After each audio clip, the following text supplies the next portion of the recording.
जंगल की दुनिया में बेशुमार किस्म के जानवर होते हैं, लेकिन असल में सिर्फ दो ही किस्म के जानवर हैं, शिकार और शिकारी। और सच पूछो तो शेर, चीते, गैंडे और मगरमच्छ जैसे खूंखार दरिंदों को भी ये खतरा लगा रहता है कि कोई उनसे भी बड़ा शिकारी उन पर हमलावर न हो जाए। और जब बड़े जानवरों का ये हाल है तो छोटे जानवरों का क्या होगा। तभी तो कुदरत ने हर जानवर को एक खास डिफेंस मैकेनिज्म दे रखा है, जिसे इस्तेमाल करते हुए वो अपनी जान बचाता है। और वॉइस डेली की आज की एपिसोड में आपको अमेज़न जंगल के एक ऐसे बासी के मुतालिक बताएंगे जिसके डिफेंस मैकेनिज्म के आगे बड़े से बड़ा शिकारी भी फेल हो जाता है, और वो है इलेक्ट्रिक ईल। नाम ही से आपको अंदाजा हो गया होगा कि कुदरत ने इसे जान बचाने के लिए बिजली के झटके देने की ताकत अता की है। करंट का झटका भी इतना शदीद कि एलिगेटर जैसा सख्त खाल वाला जानवर भी उसे बर्दाश्त नहीं कर पाता। मगर दोस्तों, इस हैरान कुन शिकार और शिकारी के मुतालिक मजीद जानने से पहले आप वीडियो के नीचे मौजूद लाइक का बटन प्रेस करना मत भूलिए, और नए आने वाले दोस्त रेड बटन पर क्लिक करके हमारे सब्सक्राइबर्स बन जाइए, ताकि ऐसी इंटरेस्टिंग वीडियोस उन तक फ्यूचर में भी पहुंचती रहें।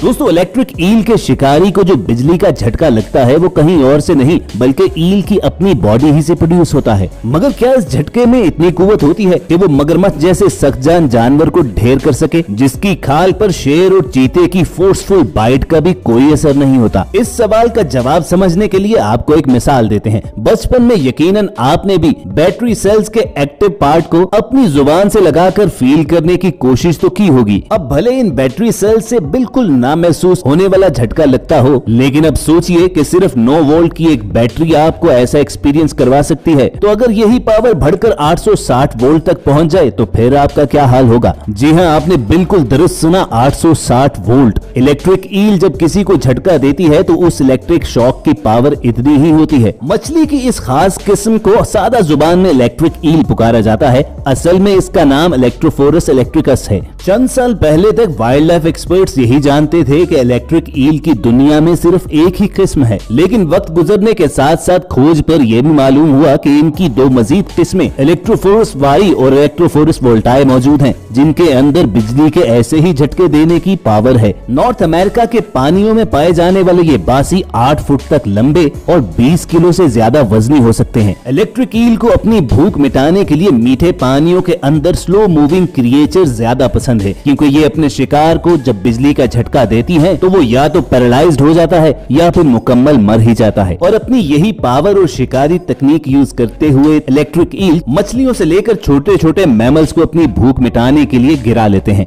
लेकिन दोस्तों, आपको बताएं कि वेनेजुएला के अमेज़न फॉरेस्ट में एक ऐसा कबीला भी है जो इलेक्ट्रिक ईल एरमिना के नाम से जाना जाता है, और इन ट्राइबल लोगों को इस खतरनाक शिकारी का शिकार करना पसंद है। सदियों पहले ये लोग इलेक्ट्रिक ईल से बचने और उसे पकड़ने के लिए जंगली घोड़ों का इस्तेमाल करते थे, जहां ये घोड़ों पर बैठकर उन एरियाज में जाते जहां पर ढेर सारी इलेक्ट्रिक ईल्स मौजूद होती, और जो ही ये ईल्स घोड़ों पर अटैक करने लगती तो ये कबायली लोग नेजों की मदद से उसे शिकार कर लेते। और व्यूअर्स, आपको हैरत का झटका इसलिए भी लगेगा कि बिजली के झटके देने वाली इस मखलूक को शिकार करने वाली ये टेक्निक आज के दौर में भी अभी तक चल रही है। दुनिया को इन जंगली कबीलों की इस टेक्निक के बारे में फेमस एक्सप्लोरर अलेक्जेंडर वॉन ने सन 1800 के आसपास बताया। अलेक्जेंडर इलेक्ट्रिक ईल्स के बारे में कुछ ज्यादा ही जानना चाहते थे, तभी तो वो एक लंबा सफर तय करके वेनेजुएला के दुनिया से कटे हुए एक अलग थलग गांव लुसियानस पहुंचे, और उन्होंने इलेक्ट्रिक ईल के बारे में जानने के लिए बहुत से तजुर्बात किए। अब आमतौर पर तो बिजली के झटके की शिद्दत जानने के लिए वोल्ट या एम्पेयर मीटर्स यूज किए जाते हैं, लेकिन अलेक्जेंडर भाई साहब इलेक्ट्रिक ईल के बिजली के झटके की पावर जानने के लिए कुछ अलग अंदाज अपनाते थे। वो इस शिकारी मखलूक को अपने हाथों में पकड़ लेते थे ताकि वो डायरेक्ट अंदाजा लगा सके कि इससे लगने वाले बिजली के झटके में कितनी कुव्वत है। इन एक्सपेरिमेंट्स के दौरान कई मर्तबा ऐसा हुआ कि अलेक्जेंडर इलेक्ट्रिक ईल के झटके से बिल्कुल पैरालाइज्ड हो गए, लेकिन जो ही उनकी सुध-बुध वापस आती तो वो दोबारा से इन तजुर्बात में लग जाते। अब यकीनन आपको ये तो पता चल गया कि इलेक्ट्रिक ईल बिजली के झटके देने वाली मखलूक है, लेकिन आखिर ये अपनी बॉडी से ये बिजली प्रोड्यूस कैसे करती है। दोस्तों, इस सवाल का जवाब ढूंढते ढूंढते वाइल्ड लाइफ एक्सपर्ट्स को 100 साल लग गए। दरअसल इलेक्ट्रिक ईल की बॉडी में स्पेशल ऑर्गन्स के 3 पेयर होते हैं, और इन ऑर्गन्स के अंदर लाखों की तादाद में मॉडिफाइड मसल सेल होते हैं, जिन्हें इलेक्ट्रोसाइट्स कहा जाता है, जो परफेक्टली एक कतार में ऐसे ऑर्गेनाइज्ड होते हैं जैसे किसी भी पावरफुल बैटरी के सेल्स अरेंज्ड होते हैं। इलेक्ट्रिक ईल के ये मॉडिफाइड मसल्स यानी इलेक्ट्रोसाइट्स ही अपने अंदर से चार्ज आयंस को गुजरने का मौका देते हैं, और जब ये ऑर्गन्स सेकेंड्स फुल्ली चार्ज हो जाते हैं तो करंट निकलता है। तभी तो खतरा महसूस होने पर इलेक्ट्रिक ईल का ये रिफ्लेक्स एक्शन होता है कि वो बिजली का झटका देती है। और दोस्तों हैरानी की बात सिर्फ यही नहीं,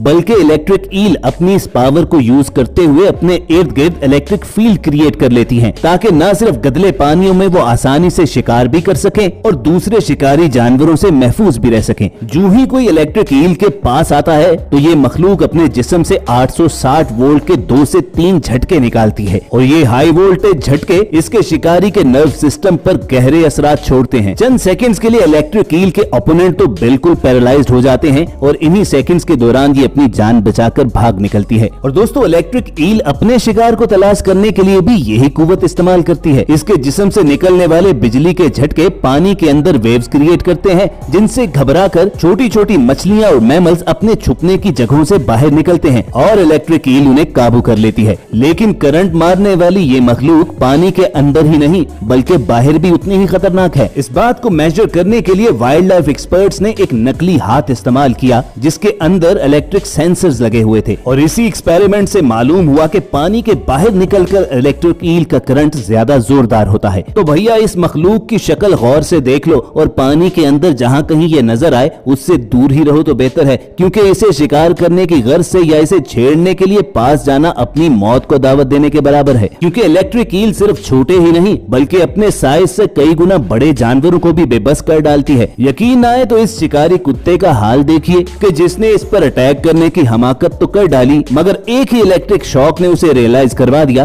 कि उसने गलत शिकार पर हाथ डाल दिया है। डॉग्स तो रहे एक तरफ, बात करें अगर अमेज़न के दरियाओं में पाए जाने वाले काइमन्स की, तो मगरमच्छ की नस्ल से ताल्लुक रखने वाले ये जानवर इतने खतरनाक शिकारी हैं कि इनके मजबूत जबड़ों में जब एक बार इनका शिकार आ जाए तो उसके टुकड़े होकर ही निकलते हैं। लेकिन जब भी इनका सामना इलेक्ट्रिक ईल से हो तो इन्हें भी हैरानी का शदीद झटका लगता है। ये भूखे मगरमच्छ इलेक्ट्रिक ईल को देखते ही अपने जबड़ों में ले तो लेते हैं, लेकिन वो इन्हें एक ऐसा जोरदार इलेक्ट्रिक शॉक देती है कि इनके होश उड़ जाते हैं। बिजली के ये झटके इस कदर शदीद होते हैं कि मगरमच्छ अपना मुंह तक नहीं खोल पाते और उसके जबड़ों से निकलने के लिए इलेक्ट्रिक ईल मुसलसल करंट फ्लो करती रहती है। इसी बिना पर चंद लम्हों के अंदर अंदर मगरमच्छ की मौत हो जाती है। अब अगर बात करें इंसानों की, तो ये तो कई मर्तबा हो चुका है कि इलेक्ट्रिक ईल का झटका लगने की वजह से पैरालाइज होने के बाद कोई डूबकर मर गया हो, लेकिन डायरेक्टली इसका झटका लगने पर किसी की मौत कभी नहीं हुई। यानी ह्यूमन बॉडी इलेक्ट्रिक ईल के शॉक को बर्दाश्त कर सकती है, लेकिन उस वक्त गड़बड़ हो सकती है कि जब एक ही साथ कई इलेक्ट्रिक ईल्स हमलावर हो जाएं। और अमेज़न के दरियाओं में तो इलेक्ट्रिक ईल्स हमेशा झुंड बनाकर रहती हैं, तभी तो कोई भी वहां पानी में कूदने की जरूरत नहीं करता, क्योंकि आपको एक ही साथ 860 वोल्ट के कई झटके लगने का खदशा होता है और ऐसे में बच पाना नामुमकिन। तो व्यूअर्स, पूरी उम्मीद है कि इलेक्ट्रिक ईल के बारे में ये हैरानकुन डॉक्यूमेंट्री आपको इन्फॉर्मेटिव लगी होगी। अगर ऐसा ही है तो वीडियो के नीचे मौजूद लाइक बटन जरूर प्रेस कीजिए और ऐसी मालूमाती और इंटरेस्टिंग वीडियोस फ्यूचर में हासिल करना चाहते हैं तो रेड बटन पर क्लिक करके वॉइस डेली के सब्सक्राइबर्स बन जाइए। जल्द आपसे दोबारा मुलाकात होगी। सुनते और देखते रहिए वॉइस डेली।